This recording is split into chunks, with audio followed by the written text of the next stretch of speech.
For whatever reason, the most common page that we see people get stuck on while designing their website is the About page. Here's what your About page should include and a few do's and don'ts when it comes to designing it.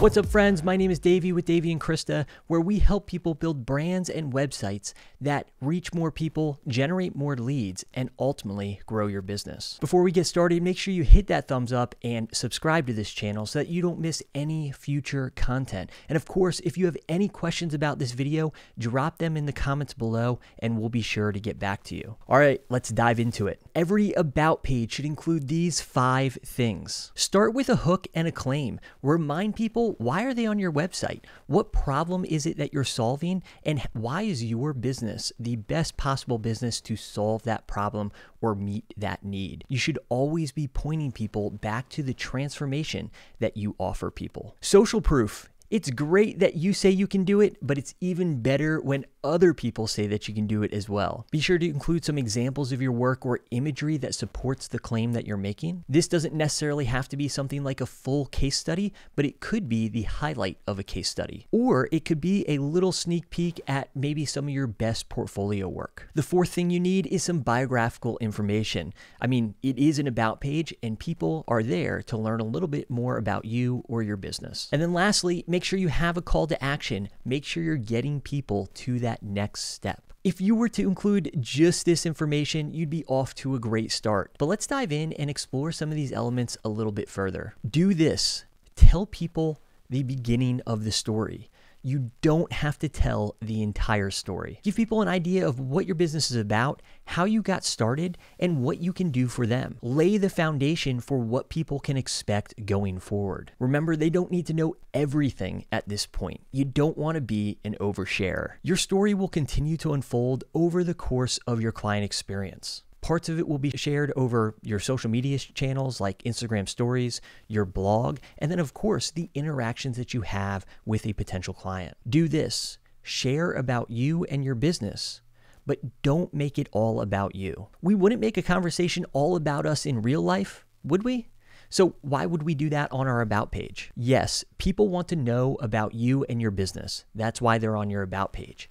But they're really there for themselves. They want to know, can you really do what you're claiming to be able to do? Reinforce the claim that your business makes and remind people why you're the best business to meet their needs. And that brings me to my next point. Do this. Go heavy on things like social proof and trust building elements, and lighter on things like lists of your favorite things. You want to bridge the trust gap. It's the gap between somebody learning about your business and actually believing that you can get results for them. What's one way that we do that?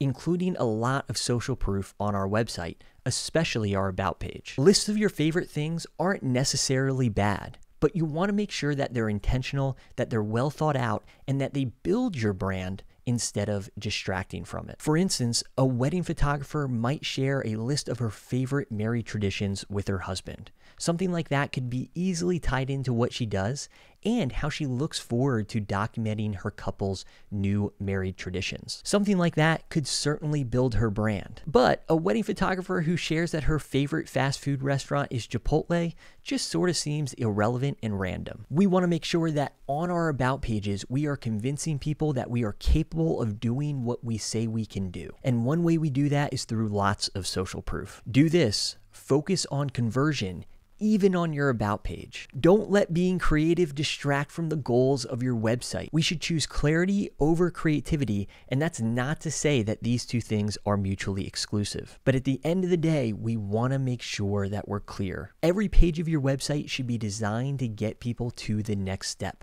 and that includes your About page. So what's the next step from your About page? It's probably to get people over to your services pages or your product pages, and maybe as an in-between step, you send people to a portfolio or case studies. Whatever the next step, you want to make sure that it's a step towards whatever the end conversion is that you're looking for on your website. If you're still struggling with your About page, remember that simple is okay. You can always iterate on your about page down the line. And starting with something simple that hits a couple of these points is better than filling a page with a bunch of irrelevant stuff that likely won't build trust with prospective clients. And as with any page on your website, remember, clarity usually wins the day. Krista has put together a roundup of some of her favorite about pages that you can use to draw inspiration. Check out the link below this video. And why start from scratch? Be sure to check out our line of premium Showit and WordPress website templates that you can use to get started with your website today. You can find all that and more over at daveyandkrista.com. And if you have any additional questions or comments, drop those in the comments below, and please let us know if there's content you'd like to see in future videos. That's it.